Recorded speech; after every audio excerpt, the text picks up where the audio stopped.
morning. It's the Travis Neville Podcast. I think we are at episode 17, coming at you. 4 a.m. Monday morning. Here it is. I'm Travis Neville. I wrote this book called The Jossman Method. You can get it on Amazon. You can get it on Audible. You can get it from my publisher, which is Atlantic Publishing out of Ocala, Florida.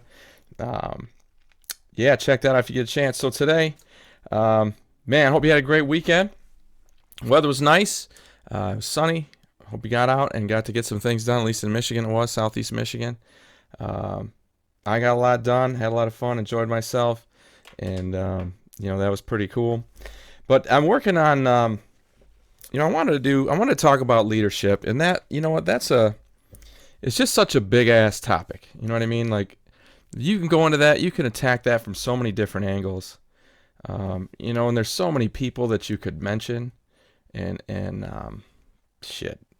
I'm guilty of it too. Like if you look at my Instagram page, it's all quotes. You know what I mean? And this, what I started doing this weekend got me thinking maybe that might not be where I want to go. And the cool thing about dropping something on Instagram where it's just a quick quote, somebody can read that and it might get them thinking, might get them inspired and move them forward a little bit, and that's a good thing. And you'll notice that I never quote myself. You know what I mean? I'm always quoting people who are smarter than I am, or certainly who have been there before I have. But here's the thing. I mean, that's why reinvent the wheel. You know what I'm saying? Like, this is what I keep finding out. The longer I run this podcast and the more I do this stuff, everybody else has already thought the thoughts that I'm thinking. I'm just kind of wrapping them in my own little, package. And, and that's the angle we're taking. But, if leadership is a thing that you're interested in, I don't know if I'm the guy to start talking about that with. I mean, I love to have the conversation, but like I said, why reinvent the wheel? So many people have been so successful at doing it over the years. And what really got me thinking about all this from the beginning is I'm reading another biography about Theodore Roosevelt. And he's a guy to me that has always been really interesting because he's just so dynamic. I mean, and we're going to go into some of his stuff here in a minute, but, I figured if I was going to talk about leadership, and I'm like, all right, I'm going to do this leadership podcast and I'm going to talk about all this and talk about all that. Well, it would have taken me, it'd take you days to go through all that. So I ended up paring it all down and just going back to Teddy Roosevelt. I mean, what made this guy? I mean, there aren't going to be a whole lot of people in the world who are going to tell you that he wasn't a good leader. You know what I mean? In my mind, he's probably the best president that we've had. And I know that's a toughie. I mean, basically anybody on the, Mount Rushmore, they're pretty damn good at what they did. There's no doubt about that, and they were excellent leaders. But the difference, I think, about those guys, people who are on Mount Rushmore, the best leaders that we've had, I mean, arguably, is the difference between saying the shit and doing the shit. Like, again, after reading about Teddy Roosevelt, like, he didn't say much. Like the walk softly and carry a big stick. You guys have probably all heard that one. And he was talking about his policies in South America and in middle, or the area between North America and South America is a fucking, wow, I just had a complete brain fart on fucking geography. But anyway, so everybody knows that quote. But outside of that, the guy didn't say much. He fucking did everything. Like, he just did shit. And a lot of times he did it, like, without asking permission. He just knew it was right, so he did it. And, I mean, this is the parallel's the wrong word, but the contrast that I kept finding. Like, as successful as this guy was by doing things that way, get the fuck out of my way, I'm going to get this done. And that's why he got into leadership to begin with. That's why he got into politics. Politics at the time was basically run by a bunch of fat cat businessmen at that point. And their advantage, the reason they wanted to do it, was they could get out there and change laws and change rules that would change economic policies, which would make them more money in the end. You know what I mean? So politics was just kind of a con. I mean, even the New York Police Department, Teddy Roosevelt at one point was the director or the chief or whatever the heck they called him. It was corrupt as shit. Like, you could basically buy any legal outcome you wanted, and corrupt as shit. And within a couple of years, he turned it into like a high level, legit militaristic police force that was good at what they did. Like he would fucking go into plain clothes and go walk around as a regular citizen and try to catch cops fucking up, doing shit wrong, or you know what I mean. And he didn't have to do that for very long. And like I said, couple years. That's a big ass city. That's a lot of cops, and he was able to fix that. Obviously, he was delegating a lot of things as well, but he didn't say anything about that. He said our policy is gonna be X, Y, Z. He just went and fucking did it. Like I think about the Monroe Doctrine, which basically ended the period of colonialism in the Western Hemisphere. And what I mean by that is, and I'm going to get the countries wrong, but a European country was still kind of fucking with, I think it was Spain, was still fucking with Colombia or something, one of those countries in South America that was originally a Spanish colony. Spain was still fucking around with them. And Teddy Roosevelt said, any European anything that comes to the Western Hemisphere and fucks with anybody over here, the United States will personally take that as an insult, even if it's not us. And that was it. That was the end of the colonialism era. You know what I mean? There was never another European country over here trying to say they owned anything. Because first of all, Teddy was a badass. People knew that he wasn't going to take any shit. And second, he had this idea that, hey, I'm helping to make this country strong, the U.S. I've made us into the superpower in the beginning of the 1900s. And, I made this great place to live, and I want it to be my playground and the playground of other Americans. And I don't want them to have to worry about other countries coming over here. So that, with the exception of terrorism, basically, we're looking at over 100 years of not having anyone come over here and fuck with us. And you can thank Teddy Roosevelt for that. I mean, that's what the Monroe Doctrine is. And he did that without even asking anyone in South America for permission to do it. He just fucking did it. He was an actions guy. Like, I'm going to go through some of the things that he did and kind of the highlights of his career. And none of them, not one of them is a fucking quote. You know what I mean?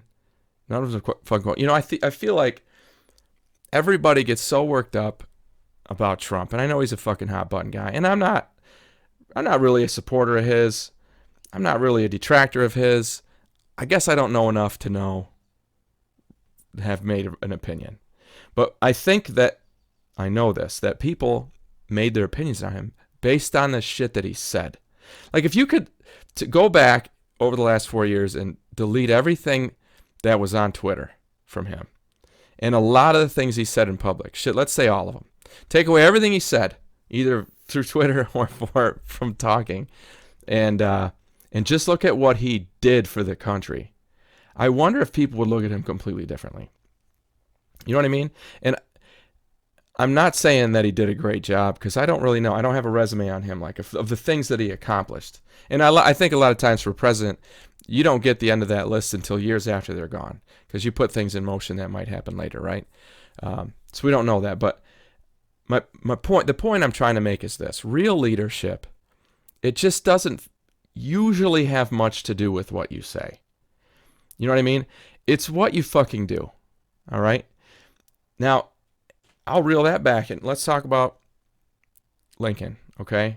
Another amazing fucking president, another great leader. Guy did some amazing shit. Now, the Gettysburg Address.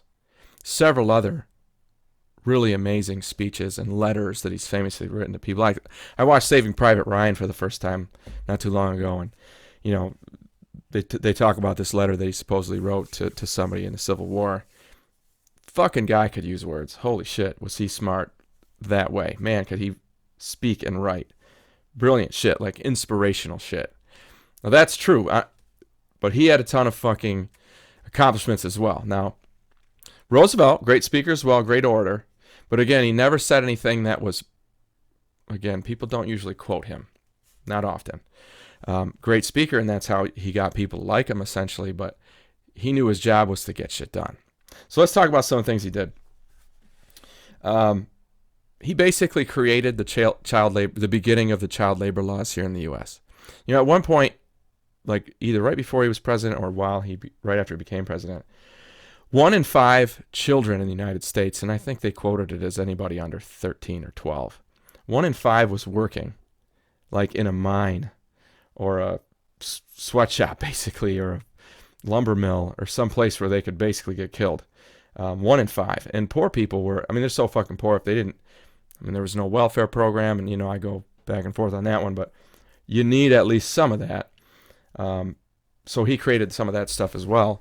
And so that's a great thing that he did. I don't know if you're going to hear anybody argue, you know what, fuck, that 8-year-old ought to be out there working. You know what I mean? Nobody's going to really argue that. So that's a thing that he did. He created the Food and Drug Administration. Like it or hate it, I know it takes a long time to get stuff through there, but once shit gets out, it's safe. You know what I mean? You're not going to have rat meat in your hot dogs. You know what I mean? You're not going to have rotten this, and like the FDA makes it pretty hard to create, to make money selling food.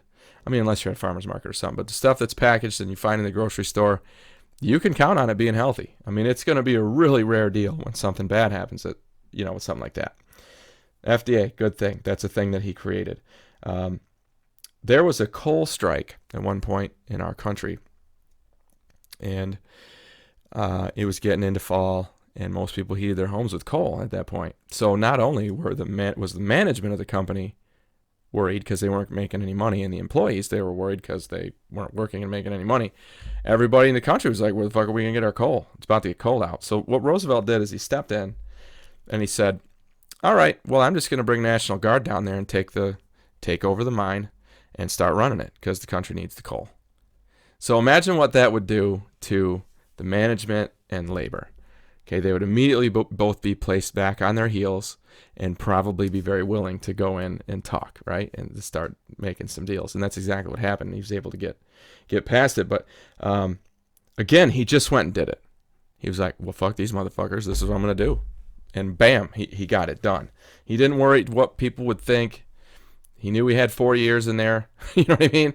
So, hey, I'm going to do the best I can while I'm here. He was, they called him the antitrust, something like that. The trust buster, I think they called him. At that point in the world, that's when you had your major tycoons. You had your J.P. Morgans and your Vanderbilts and your, the big names, big money people that were worth more than God, basically. Well, there's this one guy that owned basically every railroad in North America. Now you think about that. Imagine that there was somebody who owned every semi-truck in North America, including the ones that deliver your Amazon goods. And that one person could decide, we're going to go on strike, or we're going to shut down for a few days, or we're going to do that. One person essentially had the power to crash the economy of the United States. And that's what railroads would have been back then, right? So Roosevelt's like, that guy's not an elected official. I don't trust that dude. This isn't going to work. So it went all the way to the Supreme Court, and they busted it up, and he had to sell it all off. And then those railroads were owned, bunch of them owned by a bunch of different people. And same thing, it was just a thing he did. He didn't put out quotes about it. He didn't, when it was done. And, I talk about his actions, but he did create the White House press room, which is still in use today. And what he did with that was he would daily have updates go out to press people. And that was a little bit self-serving, I suppose. What he wanted to do was get news of what he was doing out to basically middle-class workers and lower-class workers who, they'll read newspapers. So he had to get that information to the newspapers so that they knew what was going on. And that was him letting the people know, hey, here's what I'm doing to help the country. You know what I mean? So he did do that. But other than that thing, and that wasn't, I don't know. You got to have some of that in your life. If you're doing good things, you can't hide it from your boss, right? You don't run around with it on a flag and run around the office with, I just got an A+ on this test or something. But you got to get some of that out there. He won the Nobel Peace Prize, Teddy Roosevelt did. And he did this. He had the first black dude to ever eat in the White House was Booker T. Washington. And he came there on invite from big man TR, Teddy Roosevelt. And they ate dinner and they talked about whatever. I'm sure you can look that up and figure that out. And everybody's like, oh, that means he's a great, he's a champion of race relations. And yeah. Well, You know what he also did? I mean, he supported massive Asian restrictions to stop Chinese specifically and Japanese specifically, two separate acts restricting them from coming to the country and taking jobs. He specifically restricted those two countries from sending people over here. So before you think he's this great, champion of race stuff, he was, to the extent that he wanted Americans to have access to these jobs. That's why he did it. So, things were different then, and that's just how things went. He created the national park system. Pretty fucking amazing. Speaking of that, and again, here's a guy, he was a Republican, okay? A lot of Republicans right now who are champions for the environment? I mean, not really. The way that he became vice president was he had pissed off basically the whole Republican Party. And at that time, vice president was basically like, I'm going to piss off a bunch of people I know right now, but it was like being an assistant principal. It was basically a powerless job. You handle discipline and that shit as a assistant principal. What does the vice president fucking do? Right? Back then, basically nothing from what it sounds like. So he had pissed off so many people in the Republican Party that when that vice president spot needed to be filled alongside of McKinley, the Republicans created a campaign on Roosevelt's behalf to get him into that vice president spot because they figured it would make him less powerful because he'd pissed them all off. That might be one of my favorite things about this guy, about the leadership piece from him. You're going to piss people off when you're doing shit right. You know that, don't you? I mean, if you are in any kind of position of leadership in your life and you're not pissing people off, you're not fucking doing your job right. And I don't mean that anecdotally. I mean, you're not. Like, I don't know if I ever had a teaching job where everybody I worked with loved me. Matter of fact, I think I pissed off pretty much everybody in the English departments that I worked in for sure. Because I had opinions. I knew how I wanted shit to go. I had my way that I did it. I was good at doing it my way. Their way was different than my way. I mean, it's easy to get caught in that trap of there's only one way to do things. But specifically in teaching, there's lots of ways to be successful and to be able to connect with kids and engage. And in your position of leadership as well. If you're not pissing people off, you're not trying hard enough. You're not. If you've got shit that you have to get done and you have enough foresight to know that it needs to get done, take a little fucking TR. Take a little TR, a little dose of TR, Teddy Roosevelt, and go, I'm not going to ask for permission. I'm going to ask for forgiveness if I have to when it's over. But I know this shit needs to get done. It needs to get done. So I'm going to fucking do it. Especially now, when you are in a position of leadership, the social media bullshit, man, is it easy to listen to that and take your detractors seriously. If you are the type of leader who, again, is trying to navigate this world of leadership and never piss anybody off, you fucking suck at your job. You do. You do. I worked for an AD one time, and here's how he worked. I would send him a message and say, hey, man, I want to do this. I want to do X. And I knew the answer was no if he didn't respond. He didn't respond because he was too much of a pussy to tell me, no, you can't do that. How do you respect a guy like that? You know what I mean? Like, how do you fucking respect a guy like that? It's crazy because I was working for a head coach at the time who was the opposite of that. Like, he was fuck it, this is what we're doing. Let's go. If they get pissed off, all right, we'll deal with that then. You know what I mean?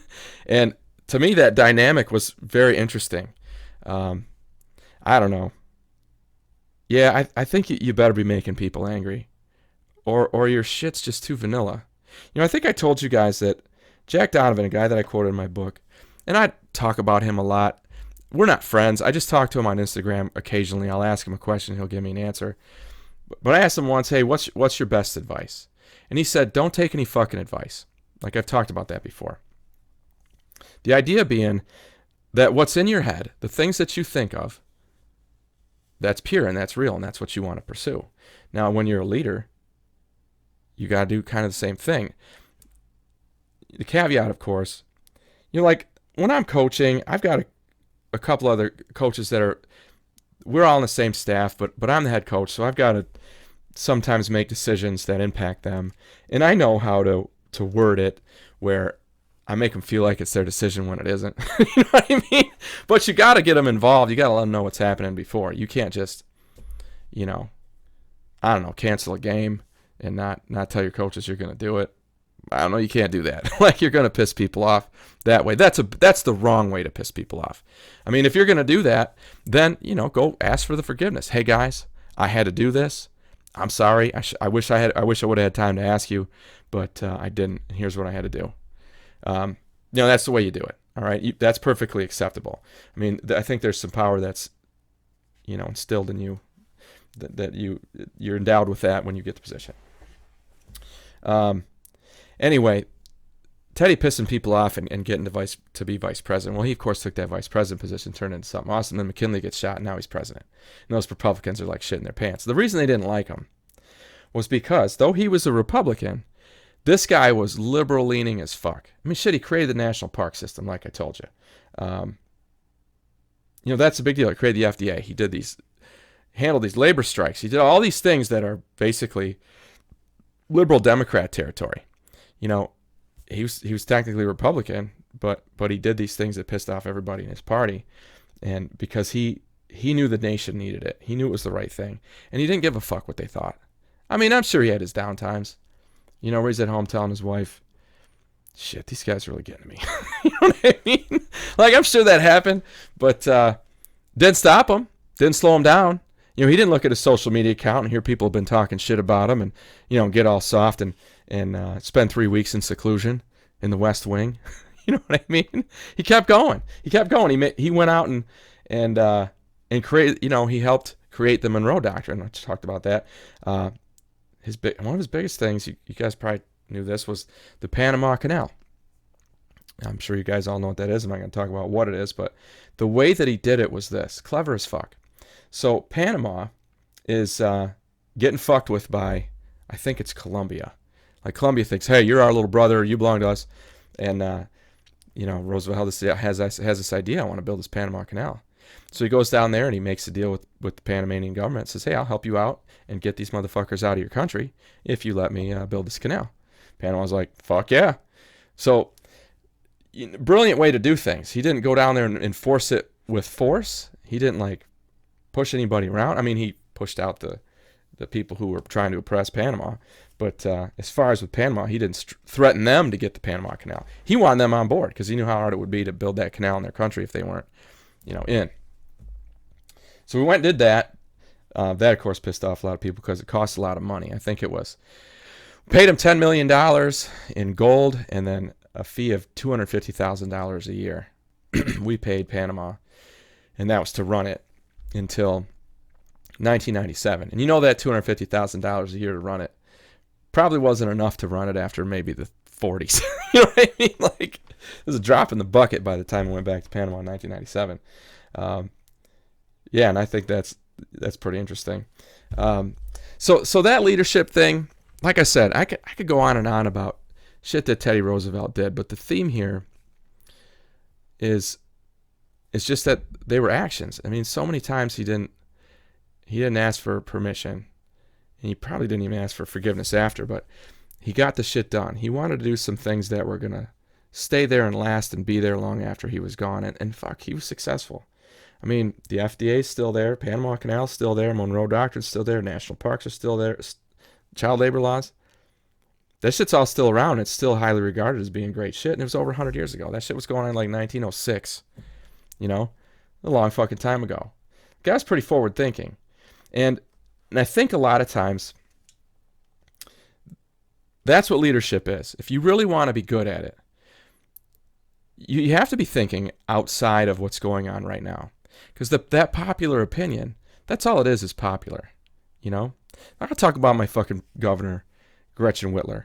And I hate saying this, but as I learned more about Teddy Roosevelt, I started seeing some parallels with her.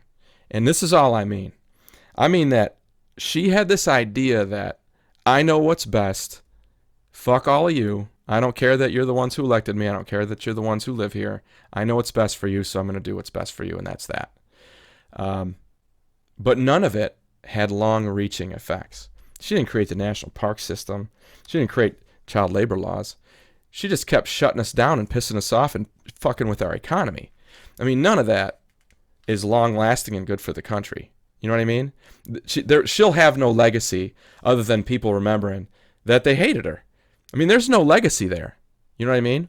So the similarity is that she did shit without asking permission, and I guess at least on the surface acted like she didn't give a fuck what people thought.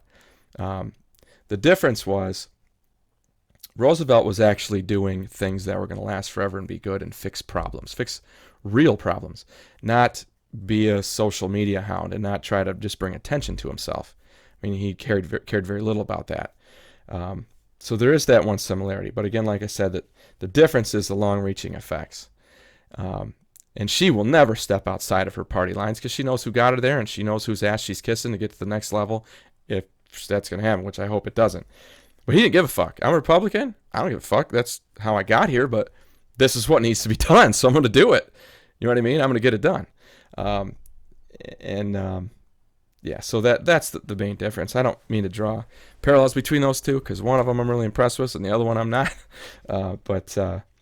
Yeah, that's leadership. So bringing it all together, if you are in a position of leadership, like I said, and you haven't ever pissed anybody off, you're not working hard enough.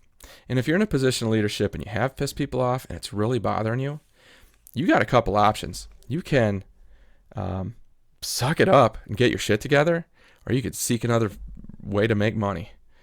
You know what I mean? You could pick up another job.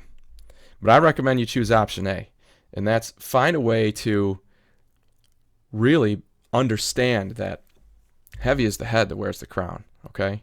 It's a tough job. Okay, if it weren't a tough job, they wouldn't pay you what they're paying you to do it. All the good things that come along with your job, they wouldn't be there, okay? It's your job in leadership is difficult. You're going to piss off the people that you are leading from time to time. You have to have that confidence. You have to be able to see way further out than the public can. You have to be able to see way further out than popular opinion can.